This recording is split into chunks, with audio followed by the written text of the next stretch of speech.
Trudeau સરકાર દ્વારા કેનેડામાં વસતા ભારતીય વિદ્યાર્થીઓ માટે નવા નિયમો જાહેર કરાયા. કેનેડામાં માતા-પિતા દાદા-દાદીને બોલાવવાના નિયમોમાં બદલાવ કરાયો. હાલ પૂરતા માતા-પિતા દાદા-દાદીના PR બંધ કરવામાં આવ્યા છે.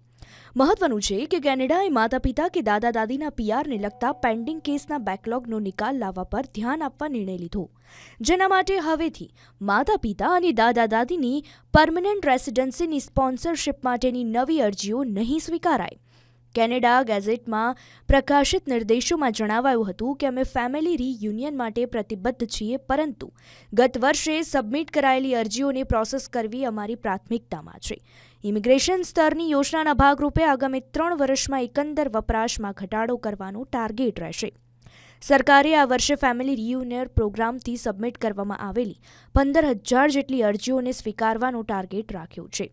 મહત્વનું છે કે 2023માં ઇન્વેન્ટરીમાં 40,000થી વધુ વાલીના PRની અરજી હતી.